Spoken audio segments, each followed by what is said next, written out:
Shri cement के managing director mister HM. बांगर sir, उनसे बातचीत की हमने। आइए सुन लेते हैं वो क्या कह रहे हैं इस पूरे ही मुद्दे पर। मैं आपसे समझना चाहूंगा, क्योंकि आप सीमेंट सेक्टर के रिप्रेजेंटेटिव भी हैं एक तरह से, कि ऑपरेशन, आपके ऑपरेशनल कॉस्ट को कितना बेनिफिट होगा इसका। ये जो एक्साइज ड्यूटी कम हुई है, क्योंकि आपकी टोटल कॉस्ट का काफी बड़ा हिस्सा लॉजिस्टिक्स से आता है, तो क्या वहां पे इम्पैक्ट आएगा, पॉजिटिव इम्पैक्ट? डेफिनेटली आएगा। आज के दिन करीब करीब 25% से 20 से 25% कॉस्ट लॉजिस्टिक का है, और लॉजिस्टिक के अंदर में जो रोड लॉजिस्टिक्स है उसके अंदर में 50% कॉस्ट फ्यूल का है।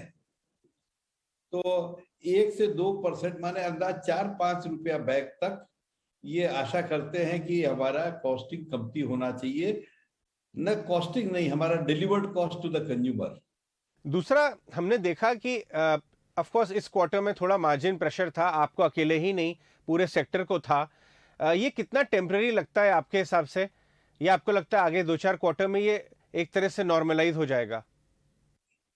जब तक इन्फ्लेशन इस रूप में है तब तक मार्केट के अंदर बाइंग थोड़ा सा डिफिकल्ट था, लेकिन ये जो गवर्नमेंट ने, सरकार ने कदम उठाया है जिससे कि इन्फ्लेशन कम होगा, सीमेंट के प्राइसेस कम होंगे, इसके कारण वो तो एक छोटी बात है। ओवरऑल वेजिटेबल्स या सभी जगह सेक्टर्स में डीजल और पेट्रोल के प्राइसेस से इन्फ्लेशन कम होगा, इससे परचेजिंग पावर बढ़ेगा। एंड बिकॉज ऑफ दिस, अगर आप 3 दिन पहले पूछते और आज पूछते हैं, उसमें हमारी थिंकिंग में, मूड में काफी फर्क आ जाता है। नाउ वी कैन से कि within 1 quarter things should improve, definitely improve. Mister Bangur, आपका क्या व्यू है अपने रियलाइजेशंस के ऊपर, सीमेंट सेक्टर के रियलाइजेशन सेक्टर के लिए और आपकी कंपनी के लिए मीडियम टर्म में आपको लगता है थोड़ा प्रेशर में रह सकते हैं या पॉजिटिव बायस रहेगा, बढ़ सकते हैं? देखिए, सीमेंट के रियलाइजेशन अगर हम 20 साल की भी हिस्ट्री देखें तो हर साल इन्फ्लेशन से कम 3 से 4% ही सीमेंट के प्राइस बढ़ते हैं। अब बात है कि सीमेंट के प्राइस जब इतने ही बढ़ते हैं तो प्रॉफिट्स क्यों आती है? प्रॉफिट्स आती है 2 कारणों से। एक तो हम लोगों का वॉल्यूम ग्रोथ काफी अच्छा रहता है, 7-8% तक वॉल्यूम ग्रोथ है। ये सरकार का क्रिएटेड है। जैसे हमारी जीडीपी बढ़ रही है वैसे वॉल्यूम ग्रोथ होगा, बिकॉज अगर क्वालिटी ऑफ लाइफ के लिए सीमेंट जरूरी है। दूसरी बात है टेक्नोलॉजी से, और टेक्नोलॉजी के कारण हम लोगों की कॉस्टिंग कमती करते हैं। जहां पे पहले जब मैंने सीमेंट इंडस्ट्री चालू किया था देखना, समवेयर इन 80s, उस समय अगर 1200 किलो कैलोरी लगती थी हीट, तो आज लगती है 700 कैलोरी। तो इतना हमने अपना कॉस्टिंग कमती कर लिया। वैसे ही हमारी हीट पावर, सभी चीजों के अंदर में कॉस्टिंग कमती होती जा रही है बेटर टेक्नोलॉजी के कारण।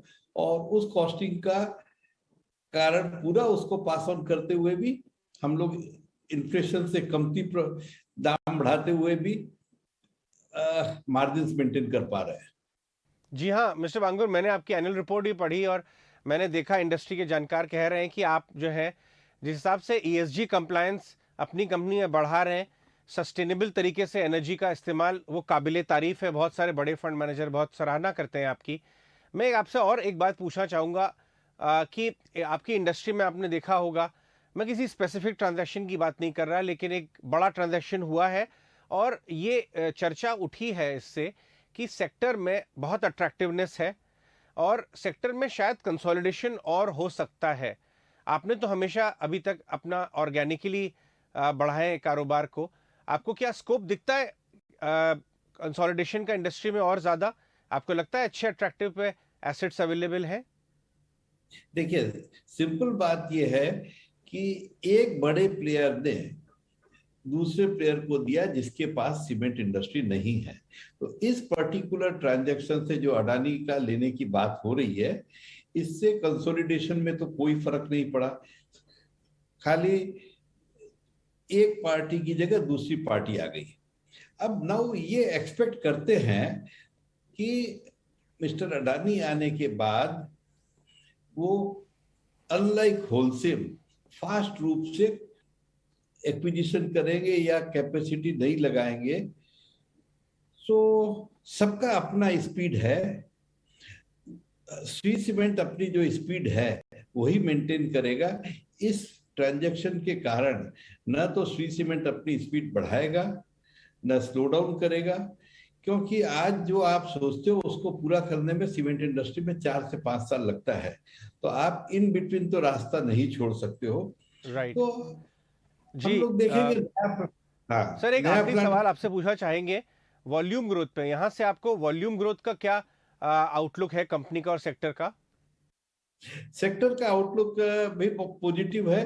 वी एक्सपेक्ट 7-8% का, बिकॉज आज के दिन बहुत ही अच्छा लास्ट 2-3 साल का अच्छा हमारा जीडीपी ग्रोथ हो रहा है, और जीडीपी ग्रोथ के बराबर रफली वॉल्यूम ग्रोथ होता है सीमेंट इंडस्ट्री का।